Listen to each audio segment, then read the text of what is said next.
अस्सलाम वालेकुम friends. Subscribe कीजिए YouTube channel Urdu stories corner को और अच्छी अच्छी स्टोरीज सुनने के लिए बेल आइकन को दबाना नहीं भूलिएगा ताकि न्यू वीडियोस का नोटिफिकेशन आप तक आसानी से पहुंच सके। शुक्रिया।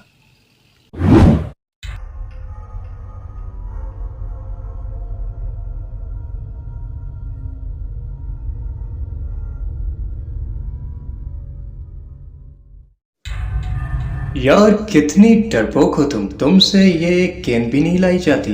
हद होती है, क्या बनेगा तुम्हारा। सबा पिछले 8 घंटों से मुझे सलावातें सुनाई जा रही थी और उसका ऐसा करना बनता भी था क्योंकि उसने वो काम कर दिखाया था जो मैं कभी करने का भी नहीं सोच सकती थी। वहां मौजूद उस भूत के महल से गेंद लाना किसी मार्के से कम नहीं था और ये मार्का सबा ने सर कर दिखाया था।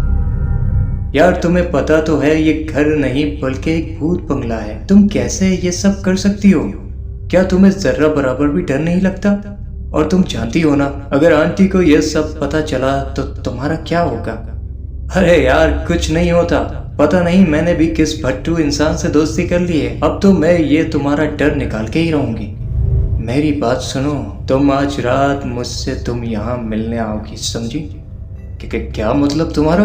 भाई मेरे ख्याल से मैंने कोई फारसी तो बोली नहीं है जो तुम्हें समझ नहीं आ रही। नहीं, कभी नहीं। मैं यहाँ नहीं आऊंगी, और वो भी अंधेरी रात को उस पहर। ना बाबा ना, ऐसा कभी नहीं होगा। मुझे लगता है अंदर से गेंद लाकर तुम्हारे दिमागी तवाजुन बिगड़ चुका है, इसलिए अब हमें घर वापस चलना चाहिए। ठीक है, तुम्हारी मर्जी। अब देख लो, मैं तो रात में तुम्हारा यही इंतजार करूंगी। और सोच लो, अगर मैं अकेली यहाँ खड़ी रही और मुझे कुछ हो गया, फिर इसकी जिम्मेदार सिर्फ और सिर्फ तुम होगी। अब फैसला तुम्हारा है। नहीं, मैं नहीं आऊंगी, बस मैंने कह दिया। चलो यहाँ से। सबा की आंखों से न जाने क्यों खौफ सा महसूस होने लगा। उसकी आंखों में एक अजीब सी वहशत सी थी, लेकिन मैंने उसे देखे बिना अपनी बात मुकम्मल करके आगे चलने लगी। मगर दिल बार बार होले चला जा रहा था कि सबा ने अगर अपनी जिद न छोड़ी तो खुद को कहीं कोई नुकसान न पहुंचा ले। पूरा दिन बस इसी खौफ में कटता रहा। न जाने अगला पहर क्या होने वाला था। और बिल आखिर शाम ढलते ही सबा की कॉल ने मेरे जिस्म में सर्द लहर दौड़ा दी और ना चाहते हुए भी मुझे उसका फोन उठाना पड़ा। फिजा, तुम आ रही हो ना? सबा, मैंने तुम्हें कहा था मैं नहीं आऊंगी। फिजा देखो, मैंने तुमसे इनकार सुनने के लिए फ़ोन नहीं लगाया, बल्कि मैं ये बताने के लिए फ़ोन किया है कि मैं घर से निकल रही हूँ। बाकी तुम्हारी मर्जी, तुम जो करो। मेरी वो किसी बात को खातिर लाए बिना वो दूसरी जानिब से फ़ोन काट चुकी थी। क्या मुझे जाना चाहिए? मैं सोचने लगी। फिर दिली दिल में ये आवाज़ आई, नहीं नहीं, बिल्कुल भी नहीं। मैं वहाँ कैसे जा सकती हूँ? मगर वहाँ मेरी दोस्त मेरी वजह से किसी मुसीबत में तब फंस जाए। मगर मैंने तो उसे रोकने की भरपूर कोशिश की। अब अगर उसने ही मेरी बात नहीं सुनी तो मेरा इसमें क्या कसूर? लेकिन वो मेरी दोस्त है, मुझे उसे यूं अकेला नहीं छोड़ना चाहिए। अब मुझे चले जाना चाहिए। काफ़ी देर खुद कलामी करने के बाद मैं इस नतीजे पर पहुंची कि मेरा वहाँ जाना ही बेहतर ही होगा।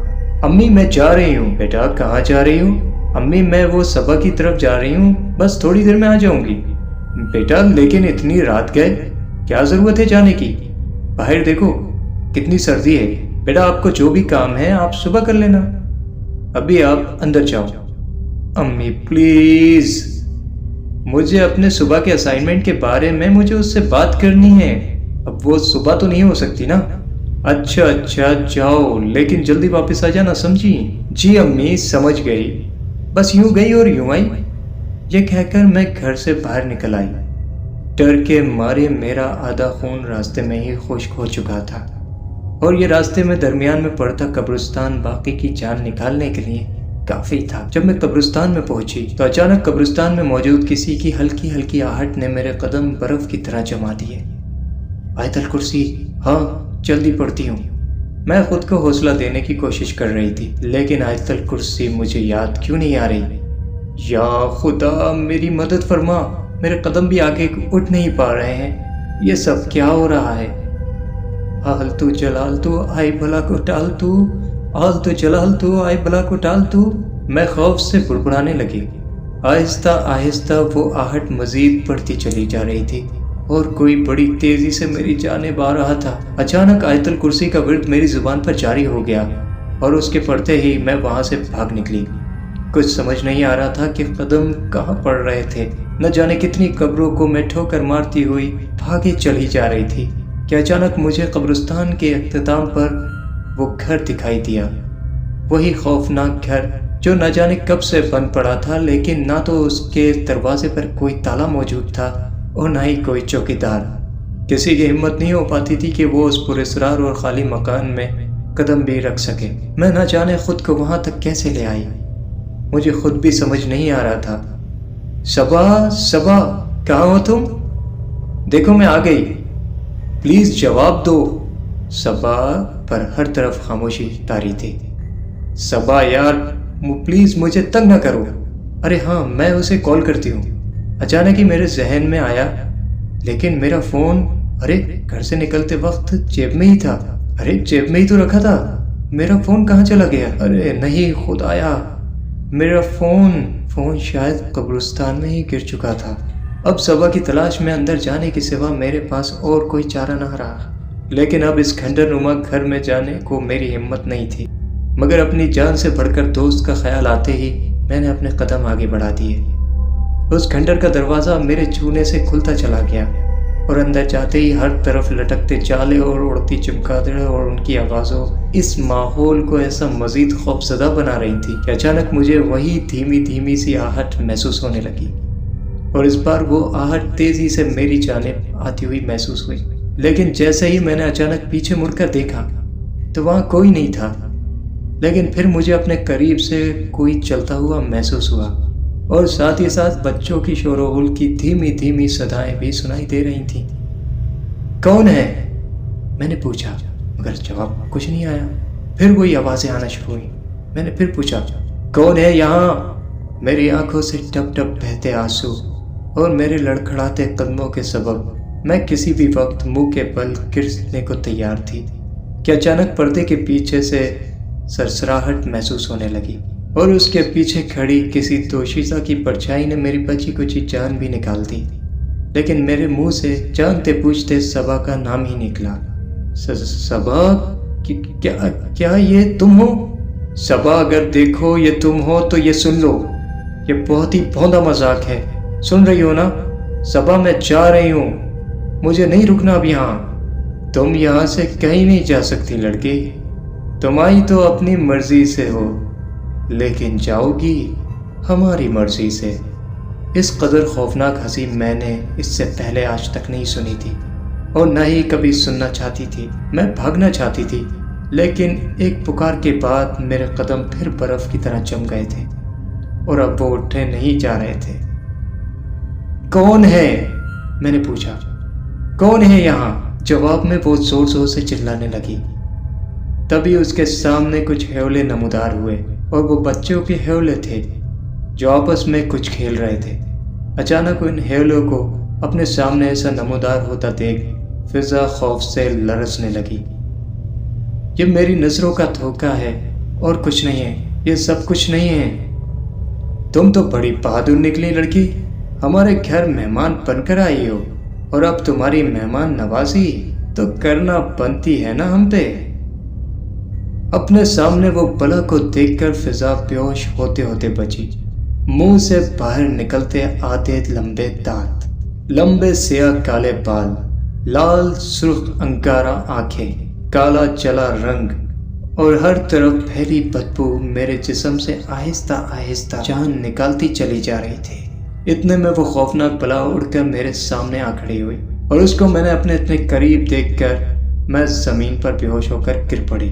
और जब मुझे होश आया तो मुझे ये पता चला कि मुझे 10 दिन के बाद होश आया है और ख़ुद को अस्पताल के एक बिस्तर पे पड़ा पाया। अम्मी, वो सबा कहाँ है? कहाँ है सबा? बोलिए। बेटा रो मत, सब ठीक है, सबा भी ठीक है। और मुझे एक बात बताओ, तुम इतनी रात गए उस खंडरनुमा घर में क्या करने गई थी? अगर हम ऐन वक्त पर वहां पर नहीं पहुंचते तो तुम जानती हो ना तुम्हारे साथ क्या हो सकता था। وہاں پہ امی میں وہ صبا، ہاں صبا نے ہمیں سب بتا دیا ہے کہ اس نے اس دن تم سے ایک چھوٹا سا مذاق کیا تھا وہاں جانے کے بارے میں، اور تم سچ مچ منہ اٹھائے وہاں چلی گئی۔ وہ تو بھلا ہو اس قبرستان کی گورکن بابا کا کہ انہوں نے تمہیں وہاں جاتے ہوئے دیکھ لیا تھا اور ہمیں فوراً آ کر خبر کر دی، ورنہ نہ جانے کیا ہو چکا ہوتا تمہارے ساتھ۔ تم اتنی لاپرواہ کیسے ہو سکتی ہو فضا؟ اپنی ماں کی ڈانٹ مجھے اس وقت ڈانٹ نہیں لگ رہی تھی، بلکہ مجھے تو یقین ہی نہیں ہو پا رہا تھا کہ میں زندہ ہوں۔ لیکن امی کے ساتھ لپٹ کر رو دینے سے میرا خوف جاتا رہا، اور صبا سے ملاقات ہونے کے بعد یہ پتہ چلا کہ وہ اس رات وہاں کہیں ہی نہیں تھی، کیونکہ اس کو یقین تھا کہ میں وہاں پر کبھی نہیں آؤں گی۔ لیکن اس کے اس ایک مذاق نے میری پوری زندگی بدل کر رکھ دی تھی۔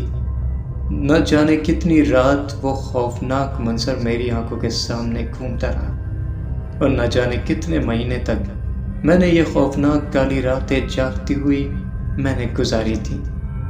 وہ شہر، وہ گاؤں، وہ گھر، وہ علاقے، اس حادثے کے بعد ہمارا سب کچھ بدل چکا تھا، اور اگر کچھ نہیں بدلا تھا تو میرے دل میں موجود اس رات کا خوف، وہ رات آج بھی مجھے یاد آتی ہے تو میرے رونگٹے کھڑے ہو جاتے ہیں۔